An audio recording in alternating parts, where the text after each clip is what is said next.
Já imaginou como os visuais e os sons dos jogos te emocionam e te prendem por horas? Seja na adrenalina de um headshot no Valorant ou no deslizar elegante de Mirror's Edge, cada pixel e efeito sonoro tem um propósito. Oi, eu sou o Will e hoje tu vai descobrir como a arte dos jogos transforma cada ação em experiência. Então, nesse primeiro episódio de uma série de vídeos sobre a arte do desenvolvimento de jogos, a gente vai aprender um pouco sobre hierarquia visual, clareza, satisfação e elementos que tornam cada jogo único. Então, se tu é artista, desenvolvedor de jogos ou fã de jogos, tu vai sair daqui entendendo por que efeitos, cores e formas funcionam tão bem. Então, o que é a arte nos jogos? A gente consegue definir como tudo que a gente visualiza ou que a gente ouve. Personagens, inimigos, interfaces e o próprio áudio, como trilhas sonoras e efeitos especiais. Então, por que o Fortnite parece tão vibrante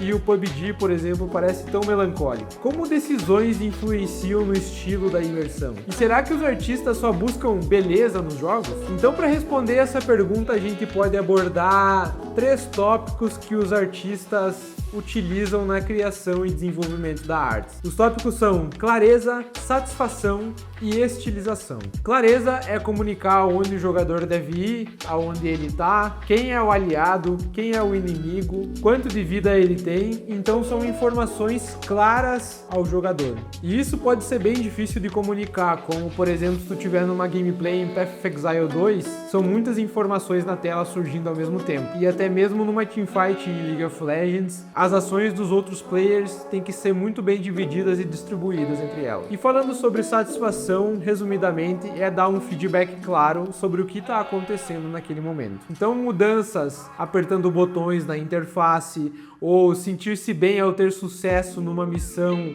ou numa fase, e até se sentir mal fracassando em alguma fase. Então, decidir como transformar clareza em satisfação não é uma tarefa fácil. E isso pode ser desde atacar um inimigo, pular em algum obstáculo, uma comemoração, uma dinâmica fluida. Todas as ações do jogo devem ser responsivas e gerar algum tipo de satisfação ao fazer. E agora a gente vai falar um pouco sobre o terceiro tópico, que é a estilização. Então, quando os artistas têm que decidir clareza e satisfação, eles ainda têm que decidir o estilo em que eles vão comunicar tudo e o que vai englobar essa parte da arte. Então, cada jogo pode ter diferentes formas, cores, formatos, mecânicas, design, tanto dos cenários quanto dos personagens, e junto a proporções também vão despertar uma emoção diferente ao jogar.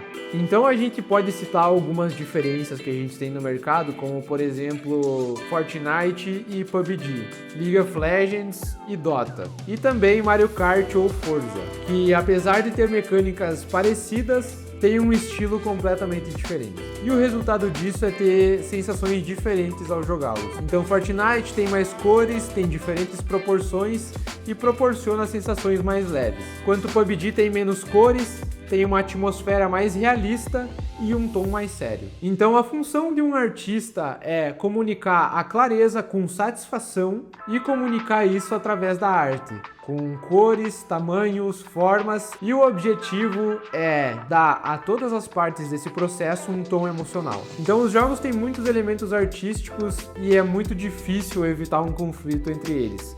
Então a gente consegue solucionar esse problema com a hierarquia visual. Então, entrando no próximo tópico, que é a hierarquia visual, o mais importante tem que ser o evidente. E os artistas criam hierarquia visual manipulando formas de contraste, criando áreas de foco quanto para a sensação geral de uma imagem. Então há muitos tipos de contraste, como cor, formas, saturação, tamanho de layout ou posição. E na verdade todos os estilos de arte utilizam o contraste de alguma forma. Então um exemplo básico de contraste é luz e escuridão. Imaginando um tabuleiro de damas, cada quadrado do tabuleiro é branco ou preto. No entanto, se os artistas quisessem definir que o quadrado do centro do tabuleiro seria o foco, eles dariam um jeito de reduzir o contraste de todos os outros quadrados ao redor, para indicar onde o jogador deve olhar. Outra maneira de criar contraste é utilizando forma e tamanho. e são cruciais para a hierarquia visual. Formas podem criar evidentes pontos de contraste e silhuetas.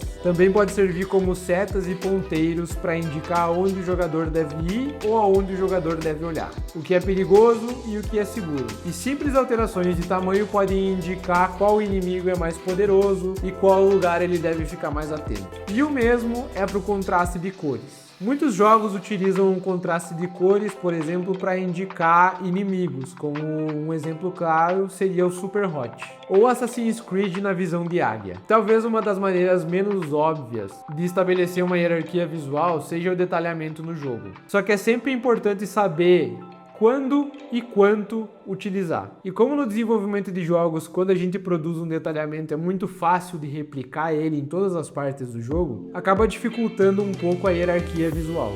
Então detalhes podem ser utilizados da mesma forma que a gente utilizaria qualquer elemento visual.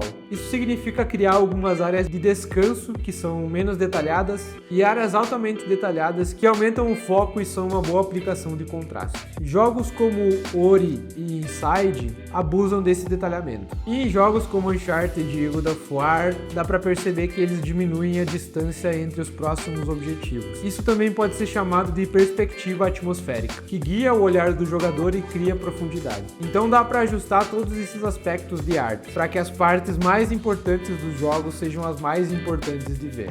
E trabalhando então um pouco com a arte do desenvolvimento de jogos, uma dica é tentar um pouco de tudo e descobrir o que realmente tu gosta de fazer. Então deixa nos comentários algum jogo que te chamou a atenção pelo visual e também pela dinâmica de arte. E se tu gostou desse primeiro vídeo da série, se inscreve e deixa teu comentário. E aproveita e já segue a nossa comunidade no Discord. E se tu tiver interesse em mais conteúdo sobre desenvolvimento de jogos, dá uma olhada lá no meu Instagram que eu tô criando conteúdo direto sobre isso. Então valeu e até mais!